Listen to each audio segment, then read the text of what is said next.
মাস পেরিয়ে গেলেও পোশাক শ্রমিক নেতা আমিনুল ইসলামকে কারা এবং কেন এমন নির্মমভাবে হত্যা করেছে তার রহস্য এখনো জানতে পারেনি তার পরিবার। কেউ এ বিষয়ে মুখ না খুললেও স্বজনদের সন্দেহের তীর কয়েকটি প্রভাবশালী প্রতিষ্ঠান এবং আইনশৃঙ্খলা বাহিনীর দিকে। তবে এ বিষয়ে কোনো কিছু বলতে রাজি হয়নি পুলিশ। আশুলিয়া ঘুরে এসে রিপোর্ট করছেন মোজাম্মেল শিশির, সাথে ছিলেন স্থানীয় প্রতিনিধি নজমুল হুদা শাহিন, ছবি তুলেছেন আরাফাত রাহুল।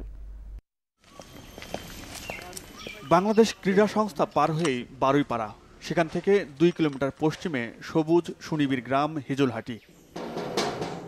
এই বাড়িতেই 3 সন্তান আর স্ত্রীকে নিয়ে বসবাস করতেন পোশাক শ্রমিক নেতা আমিনুল ইসলাম।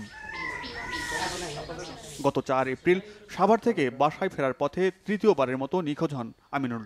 আগে 2 বার নিখোঁজের পর ঘরে ফিরে এলেও এবার তা ঘটেনি। ঘটনার 3 দিন পর তার লাশ পাওয়া যায় টাঙ্গাইলের ঘাটাইলে। সেখানেই বেওয়ারিশ লাশ হিসেবে দাফন করে পুলিশ।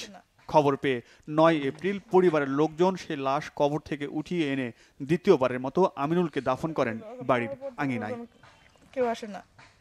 ঘর থেকে বের হলেই স্বজনদের চোখে পড়ে অকালে হারানো পরিবারের একমাত্র উপার্জনক্ষম মানুষটির কবর। এই নৃশংস খুনের নেপথ্যে স্বজনদের সন্দেহের তীর কয়েকটি প্রভাবশালী প্রতিষ্ঠান এবং আইন শৃঙ্খলা বাহিনীর দিকে। মালিকেরা করাইছে পুলিশকে দিয়ে, এটা আমার সন্দেহ। আর মানে কয়েকবার 2-3 বার অপহরণ করে নিয়ে গেল, হয়তো মানে এইবারও তারাই করছে। আমার বাবা এমন কোনো অপরাধ করে নাই যে আমার বাবাকে এরকম ভাবে হত্যা করা হলো।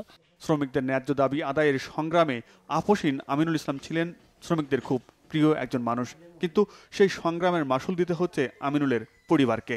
3টে সন্তান আমাকে ইতিম করলো, আর আমাকে এই বয়সে এইভাবে একা রেখে চলে গেল। আমি একা কিভাবে থাকবো, আমি কিভাবে আমার জীবন যাপন কাটবে, আর ছেলে মেয়েদেরকে আমি কিভাবে লেখাপড়া করাবো, কিভাবে তাদেরকে মানুষ করব। সরকারের কাছে সেজন্য কঠোর বিচার দাবি করছি। আমিনুল হত্যার 1 মাস পর ওই ঘটনার তদন্তের অগ্রগতি জানতে আশুলিয়া থানায় গেলে এ বিষয়ে কোনো কথা বলতে রাজি হয়নি পুলিশ। আমিনুলকে হত্যার কারণ যাই হোক, ওই ঘটনা তদন্ত করা না হলে এর মারাত্মক প্রভাব পড়বে পোশাক শিল্পের ওপর। এই হত্যাটার অবশ্যই বিচার হওয়া উচিত এবং খুব দ্রুতই হওয়া উচিত। আমি চিন্তা করতে পারি না যে গার্মেন্টস শিল্পের উপরে কতখানি এর প্রভাব পড়বে এর বিচারটা না হওয়ার ক্ষেত্রে। যেখানে শ্রমিক নেতারা কথা বলতে পারবে না, যেখানে শ্রমিকরা কথা বলতে পারবে না, সে জায়গা দমন পীড়ন চলবে। সে জায়গা তো ভাইরাও যাবে না, যে জায়গা কাজ দিলে আমরা কাজ ঠিকভাবে পাবো, তা কাজ দেবে না। শ্রমিক নেতা আমিনুল ইসলাম হত্যাকাণ্ডের বিষয়টিকে পুলিশ খুব বেশি গুরুত্ব না দিলেও সম্প্রতি আন্তর্জাতিক বিভিন্ন গণমাধ্যমে খবরটি যথেষ্ট গুরুত্ব পেয়েছে। এমনকি গত সপ্তাহে বাংলাদেশে সফরে এসে মার্কিন পররাষ্ট্রমন্ত্রী হিলারি ক্লিনটন এ হত্যাকাণ্ডের সুষ্ঠু তদন্ত করার আহ্বান জানিয়ে গেলেন সরকারের কাছে।